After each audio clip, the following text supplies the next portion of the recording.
Babacar Ndao.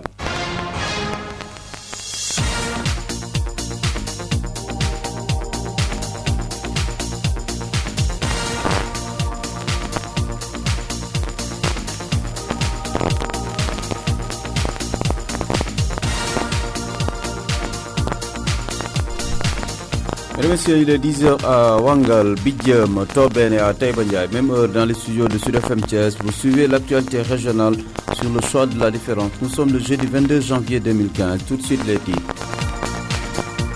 Au sommaire de cette édition, opérationnalisation du PSE, le plan Sénégal émergent, à travers la mise en œuvre du PRACAS, le programme d'accélération de la cadence de l'agriculture sénégalaise. Le ministère de l'Agriculture réunit depuis hier à Thiès tous les acteurs de la filière oignon.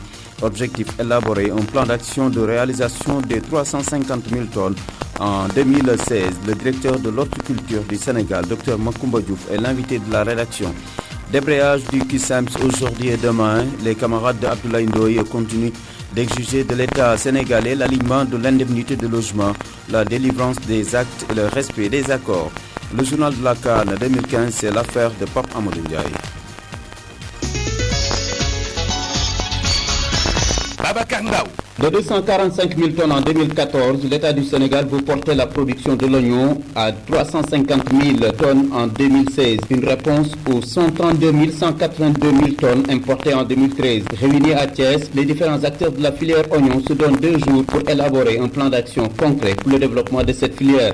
Dr Macoumba Diouf est le directeur de l'horticulture. On voudrait écouter d'abord les acteurs que sont les producteurs, les commerçants, les exportateurs, parce que ça pourrait s'exporter dans la sous-région et à d'autres niveaux, les transporteurs, mais aussi les structures de financement. Tout ensemble, au niveau de l'État, accompagner cela en définissant des actions, des objectifs clairs, des activités claires et précises, des responsables pour ces activités, des indicateurs mesurables et qui seront mesurés à pas de temps régulier.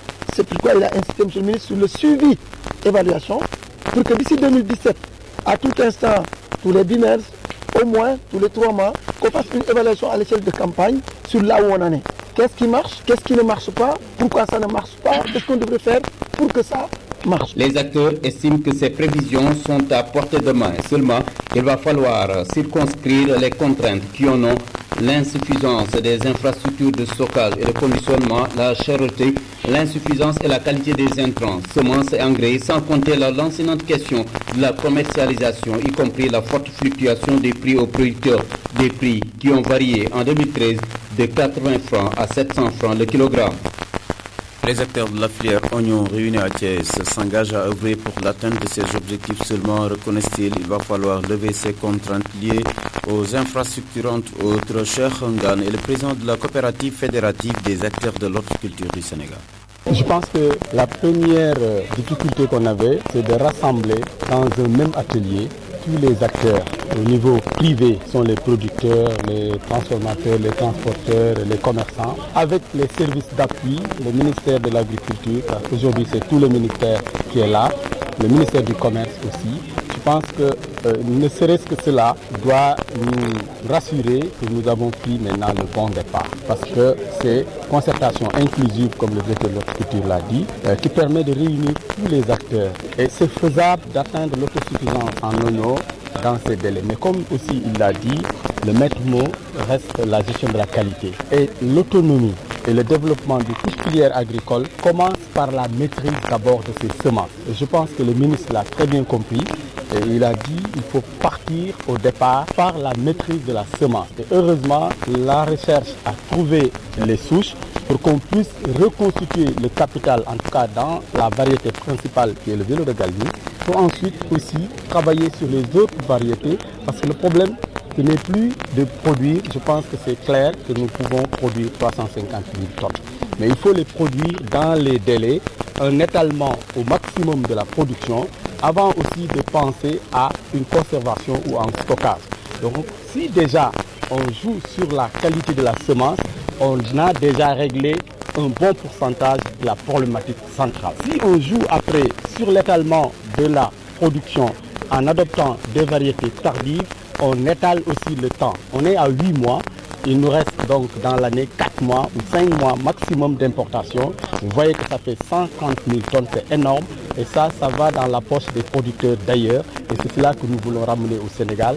Ça va jouer doublement. D'abord sur les revenus distribués localement, mais sur la balance commerciale du pays largement déficitaire parce qu'importateur net de produits agricoles. Je pense que donc les grandes productions comme l'oignon ont un grand rôle à jouer dans le PSE et c'est dans le cadre de la mise en œuvre du PRACAS que nous allons y arriver. Donc je pense qu'aujourd'hui, il y a normalement, tout le monde est satisfait d'avoir un atelier qui rassemble tous les acteurs publics et privés. Il reste que nous devons être très pragmatiques et librement exprimer tous les problèmes pour arriver à un consensus pour un plan d'action de cette filière et nous devons le multiplier pour les autres filières. Cheikh Ngane, il est le président de la coopérative fédérative des acteurs de l'horticulture du Sénégal. Je rappelle que le docteur Macoumba Diouf, le directeur de l'horticulture, est notre invité. Sud FM, l'info, c'est ici.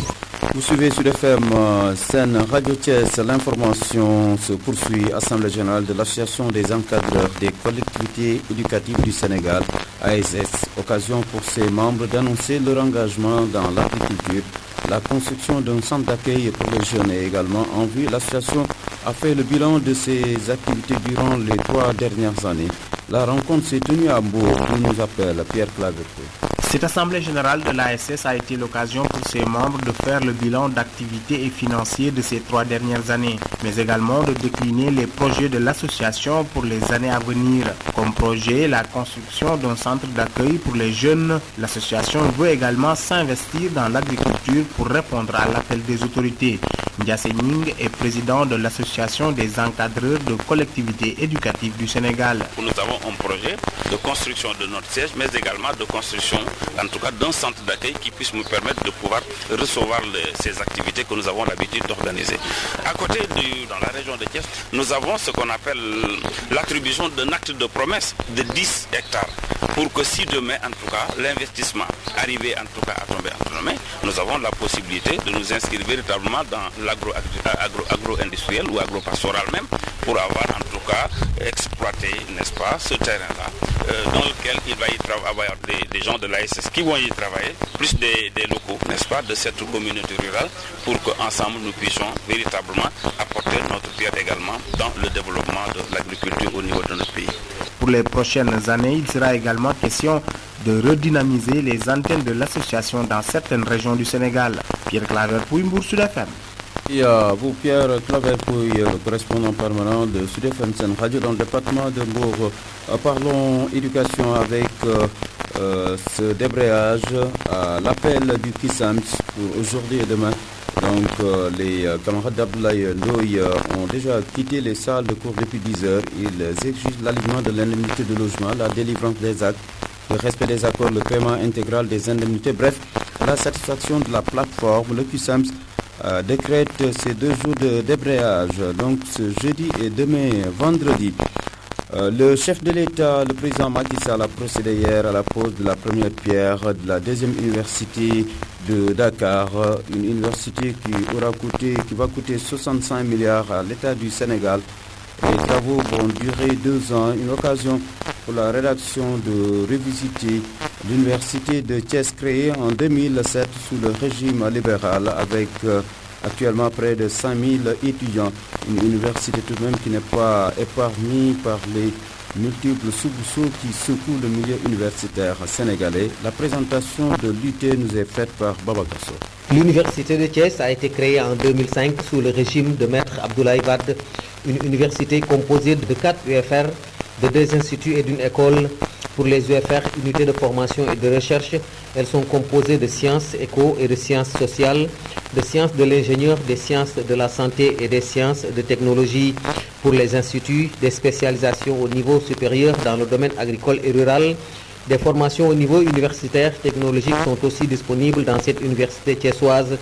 L'École nationale supérieure d'agriculture ENSA instauré à la place du défunt INDER, Institut national du développement rural, est également un démembrement de l'Université de Thiès, une université de près de 5000 étudiants qui aussi n'est pas épargnée des multiples soubresauts qui secouent le milieu de l'enseignement supérieur au Sénégal, soubresauts dont le plus récent est le dernier mouvement d'humeur du SAES, mouvement qui a paralysé pendant 3 jours cette université. Voici venue la Coupe d'Afrique des Nations qui réunit le monde. IADL, Institut africain de développement local, partenaire officiel de l'ORCAV et de l'ODECAV de Thiès, accroché aux vertus du sport en tant que facteur d'émancipation, d'ouverture et d'éducation, soutient l'équipe nationale du Sénégal. Maï Saint-Ger, distributeur agréé de CanalSat, abonnez-vous pour seulement 10 000 francs et disposez de nombreuses chaînes en plus des chaînes Sport Plus et vivez tous les matchs de la CAN 2015. IADL, quartier 10e, téléphone 33 954 47 61.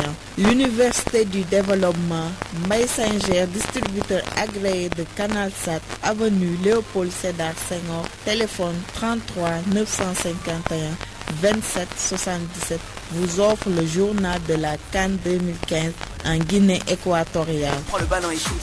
Deuxième journée du groupe A, match disputé hier à Bata. En première heure, la Guinée équatoriale et le Burkina Faso se sont partagés les points. Score final 1 but partout, un résultat qui enfonce un peu plus les étalons. En seconde heure, le Gabon a été freiné par le Congo. Tout se jouera donc à la dernière journée. Au programme du jour, le groupe B joue sa deuxième journée. La Zambie affronte la Tunisie. En seconde heure, la République démocratique du Congo défie le Cap-Vert. Le journal de la CAN porte la signature de Emmanuel. Bonjour. Le Congo s'empare de la tête du classement du groupe A. Les protégés de Claude Leroy ont livré un match héroïque pour venir à bout du Gabon sur le score d'1-0. Avec 4 points au compteur, le Congo peut se contenter du point de nul face au Burkina Faso pour se qualifier au quart de finale. Le Burkina Faso, tenu en échec en première heure par une vaillante équipe de Guinée équatoriale, score nul et vierge. Les étalons du Burkina, avec ce résultat, n'ont plus leur destin en main. Par contre, le pays organisateur, le Zlang national, avec 2 points, est plus que jamais en course pour la qualification au quart de finale. Le Gabon, avec 3 points, n'a encore rien perdu, mais aura fort à faire face à la Guinée équatoriale lors de la dernière journée. Au programme, deuxième journée du groupe B. Avec 1 point pour chaque pays, on efface tout et on recommence. En première heure, la Zambie affronte la Tunisie et en seconde heure, la République démocratique du Congo fait face au Cap-Vert. Voici venue la Coupe d'Afrique des Nations qui réunit le monde. IADL, Institut africain de développement local, partenaire officiel de l'ORCAV et de l'ODECAV de Thiès, accroché aux vertus du sport en tant que facteur d'émancipation, d'ouverture et d'éducation, soutient l'équipe nationale du Sénégal. Maï Saint-Ger, distributeur agréé de CanalSat, abonnez-vous pour seulement 10 000 francs et disposez de nombreuses chaînes en plus des chaînes Sport Plus et vivez tous les matchs de la CAN 2015. IADL, quartier 10e, téléphone 33 954 47 61. L'Université du développement, Maï Saint-Ger, distributeur agréé de CanalSat, avenue Léopold Sédar Senghor, téléphone 33 951 27 77, vous ont offert le journal de la CAN 2015 en Guinée équatoriale.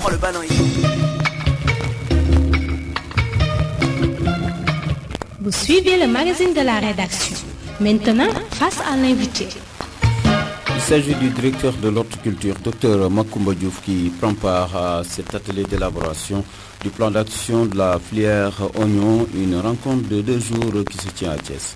Et on le sait, pour cette composante agricole, l'horticulture occupe une place de choix, on va dire. C'est pas pour rien que je le cite, le chef de l'État, le président Macky Sall, le 24 juillet dernier, le 2014, disait qu'il souhaiterait que l'horticulture soit la locomotive de la composante agricole du PSE. C'est dire le potentiel de ce sous-secteur. Avec diverses filières, mais notamment un certain nombre de filières qu'on appelle de masse ou de grande consommation, comme la filière oignon, qui occupe une place de choix dans la consommation des Sénégalais. Ce qui justifie donc que le ministre de l'Agriculture donne également une place du choix à ces spéculations et cible des objectifs précis à l'horizon 2016 déjà pour la production de 350 000 tonnes. On en est actuellement à 245 000. Alors, pour l'import-substitution, on le sait, la balance commerciale de notre pays est quelque part grevée, entre autres par les importations de produits horticoles. Mais aujourd'hui, on est autonome sur 8 mois sur 12 pour l'oignon. Mais il est convaincu, monsieur le ministre, qu'effectivement, le potentiel de notre pays, l'engagement de nos producteurs et la volonté de l'État devront permettre au Sénégal, au-delà même d'être autosuffisant, d'exporter, ça se fait déjà un peu, déjà dans la sous-région de l'oignon. Donc c'est pour cela qu'il s'agit maintenant de pragmatisme, qui est le maître mot. On peut y aller, il faut qu'on y aille et que ça soit tout de suite. Et comment? C'est ce qui nous réunit aujourd'hui. Monsieur le général, aujourd'hui, le ministre a été à la base de cet atelier. Aujourd'hui, sur l'oignon, est-ce qu'aujourd'hui, en tant que directeur de l'agriculture, vous êtes optimiste par rapport à cette volonté du ministre de l'Agriculture qui veut aussi booster aujourd'hui cette filière oignon? Tout à fait. Je l'ai dit tout à l'heure, il est convaincu, monsieur le ministre, que c'est possible. Acteurs divers aussi. Nous, techniciens, également. Donc, nous sommes convaincus de la pertinence du choix, mais surtout de sa faisabilité. Parce qu'un choix peut être pertinent et difficilement faisable. Mais c'est à portée de main. Et c'est pour cela qu'il voudrait qu'on y aille, mais avec les principaux acteurs. Qu'on définisse de manière participative et inclusive la démarche pour y arriver. Puisque l'objectif est atteignable. Justement, on regroupe aujourd'hui tous les acteurs pour dire comment est-ce qu'on doit y aller. Nous, techniciens, on a des avis, mais ce n'est pas forcément tout le temps les avis les plus déterminants. On voudrait écouter d'abord les acteurs que sont les producteurs, les commerçants, les exportateurs, parce que ça pourrait s'exporter dans la sous-région et à d'autres niveaux. Babacar Ndaw. Mesdames et messieurs, c'est la fin de cette édition, la version française. Ne quittez pas l'écoute. Dans quelques instants, Babacar Sow pour le Wolof. Sud FM, di leen jox xibaar yu gaaw te dëgg.